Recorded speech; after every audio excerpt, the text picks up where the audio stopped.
West Virginia is not a state you drive through quickly. It is a state that demands you slow down, look up, and feel the weight of the earth beneath you. From the moment you cross its borders, you know you are somewhere different. The roads twist and turn like rivers, the hills rise on every side, their ridgelines fading into a blue haze that seems to stretch forever. There is no flat land here, not really.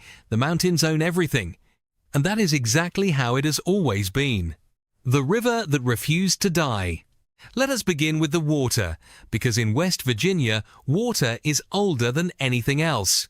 The New River flows through the heart of the state, cutting a gorge so deep and so wide that it takes your breath away when you first see it. But here is the strange thing. The river is not new. Geologists will tell you that it is anywhere from 10 million to 300 million years old. That makes it one of the oldest rivers on the face of the earth. It was flowing long before the Appalachian Mountains rose around it. In fact, the mountains pushed up slowly, inch by inch, over millions of years, and the river simply kept carving downward, cutting through bedrock, refusing to move, refusing to die. And it flows from south to north. Almost every major river in the world flows south, toward warmer climates and larger oceans. But not the New River. It charts its own course, cutting across the Appalachian Plateau like a knife slicing through stone. For centuries, the river was both a lifeline and a barrier. Native Americans lived along its banks. Early settlers followed its curves. But the gorge was so steep that crossing it was a nightmare. A trip that should have taken minutes often took an entire day down winding mountain roads, across a tiny bridge at the bottom, and then back up the other side. Then came 1977. Engineers built the New River Gorge Bridge, a massive steel arch spanning 3,030 feet across the chasm, hanging 876 feet above the roaring water below. Suddenly, a 4-5-minute nightmare became a 4-5-second dream. For a quarter of a century, it was the longest single-arch steel span in the world. The bridge did not just connect two cliffs, it connected two worlds. The isolated communities that had lived in the shadows of the gorge for generations were finally linked to the rest of America. But the river remembers what it was: wild, ancient, and unstoppable. A state born from fire. West Virginia was not born gently. It was born out of rebellion, war, and broken loyalties. Before 1863, it did not exist. It was simply the western half of Virginia, a rugged, mountainous territory separated from the eastern elite by the Allegheny Mountains. And those mountains were not just physical walls, they were cultural and political walls. Eastern Virginia was built on plantations, enslaved labor, and tobacco. Western Virginia was built on small farms, timber camps, and coal mines. The people in the West had little use for slavery. They traded with Pittsburgh and Ohio via the Ohio River, not with Richmond. When Virginia voted to secede from the Union in 1861, the Western delegates were furious. They had voted against secession, but the Eastern majority had overruled them. So they did something unprecedented. They rebelled against the rebellion. They formed their own government and applied for statehood. Abraham Lincoln, desperate to hold the Union together, approved their request. On the 20th of June 1863, West Virginia became the 35th state, the only state in American history created by seceding from a Confederate state. But even after statehood, the geography continued to divide its people.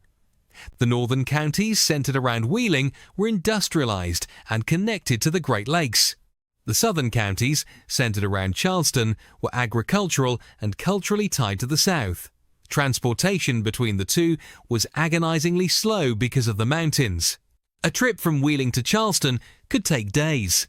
That led to a bitter fight over where the capital should be.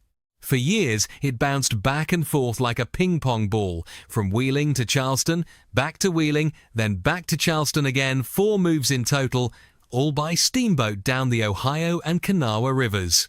Finally, in 1885, voters chose Charleston as the permanent seat of government. But the rivalry between North and South never fully disappeared. The town that changed hands 8 times. If you want to understand how geography shapes history, look at Harper's Ferry.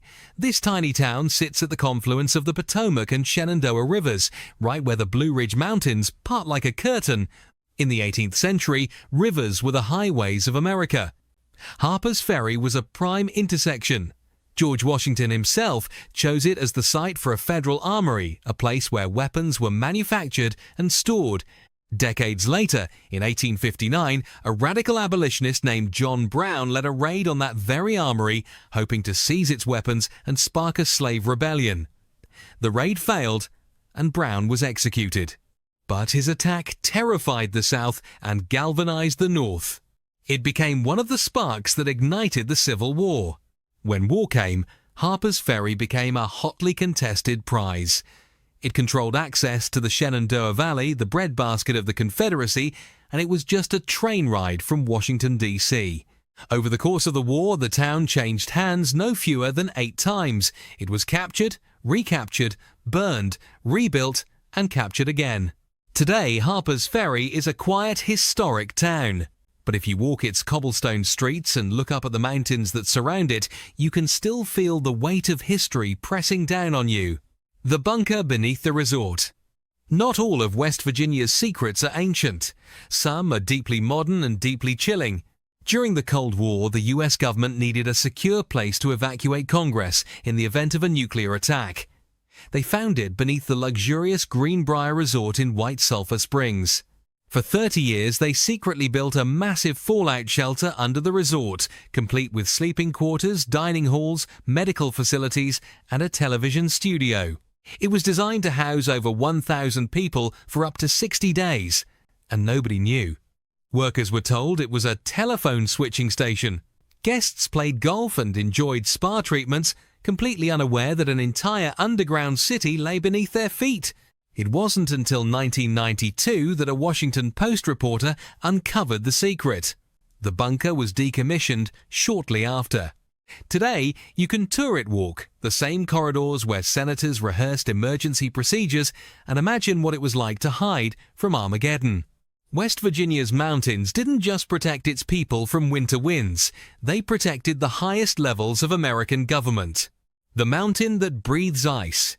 Now let us talk about something truly strange, something that sounds like folklore but is completely real.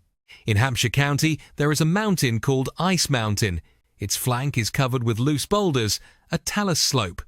In winter, cold air sinks into the gaps between these rocks. Because rock is a poor conductor of heat, that frigid air stays trapped deep inside the mountain, even as the seasons change. When summer arrives and the rest of West Virginia swelters in heat and humidity, Ice Mountain does something miraculous. The trapped cold air vents out from the base of the slope, keeping the surrounding rocks so cold that you can find chunks of ice even in July. This bizarre microclimate supports plants that normally grow hundreds of miles north. In Canada, like the twinflower, a delicate boreal species. Walking up to Ice Mountain on a hot summer day is surreal. You can feel the cold air pouring out of the rocks like a natural air conditioner. Birds and animals gather there to escape the heat. Ice Mountain is a reminder that even in a state full of geographic oddities, nature always has one more trick up its sleeve. The tundra that survived the Ice Age. If Ice Mountain feels like a portal to Canada, then the Cranberry Glades feel like a portal to the prehistoric Arctic. Tucked in the Monongahela National Forest, the Cranberry Glades are acidic bogs that look and feel like the Arctic tundra.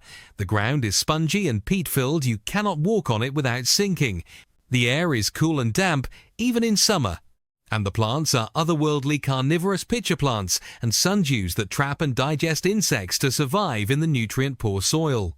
This Arctic ecosystem survived because the glaciers of the last ice age left behind cold, wet depressions in the landscape. The high-altitude valleys trapped cold air and water, preserving the cold conditions even as the rest of the continent warmed. Walking along the boardwalks is like stepping back 10,000 years. You can see rare orchids, mosses, and ferns that exist nowhere else in the region. The underground world. Beneath the surface, another world exists dark, silent, and spectacular. Eastern West Virginia is dominated by karst topography. formed as slightly acidic groundwater-dissolved limestone bedrock over millions of years. The result is a landscape riddled with sinkholes, disappearing streams, and one of the most extensive cave networks in North America. Organ Cave is one of the longest and most complex cave systems in the United States. Its chambers are massive, its rock formations dazzling. During the Civil War, soldiers used it for saltpeter for gunpowder. Today, scientists study its unique ecosystem, blind salamanders and cave crickets that live in total darkness. A digital dead zone. In an age of smartphones, there is a corner of West Virginia where Wi-Fi is illegal. The National Radio Quiet Zone is a 13,000 square mile area protecting the Green Bank Observatory's radio telescopes. Those telescopes are so sensitive that a microwave oven can drown out a distant galaxy. In the town of Green Bank, there is no cell service. Wi-Fi is banned. Residents communicate via landlines. It is one of the few places on Earth where you can truly escape digital noise and hear the universe instead. The narrowest state. Look at a map of West Virginia and you will see something strange. It is jagged, irregular, and almost comically narrow in places. At one point, it narrows to just 7 miles wide, sandwiched between Maryland and Virginia. These quirky borders were shaped by rivers, mountains, and politics. Depending on where you stand, your cultural ties might be stronger with Pittsburgh, Washington, D.C., or Ohio than with your own state. From coal trails to adventure. For generations, West Virginia's economy was built on coal and timber. But as the coal industry declined, the state reinvented itself. Old logging trails and defunct mining roads were repurposed into the Hatfield-McCoy Trail System, one of the largest off-highway vehicle trail networks in the world. Adventure seekers now come from across the globe, pumping money into communities that were once dying. The stone that started a fight. The Fairfax Stone, a small marker placed in 1746 to designate the headwaters of the Potomac River, sparked a boundary dispute between Maryland and West Virginia that lasted over a century. It involved hundreds of square miles of valuable land and was finally resolved by the U.S. Supreme Court in 1910. Conclusion: West Virginia is not easy. It is not flat. It is not like anywhere else. Its mountains shaped its history, its politics, its culture, and its people. It survived civil war, economic collapse, and industrial decline. And through it all, it held onto its identity, a rugged, stubborn, wonderfully weird place that refuses to be anything other than itself. The New River still flows south to north, the ice still breathes from Ice Mountain, the telescopes still listen for whispers from the stars, and the people, mountain-hardened, resilient, and fiercely proud, still call this place home. West Virginia is not just a state, it is a story written in stone, water, and blood.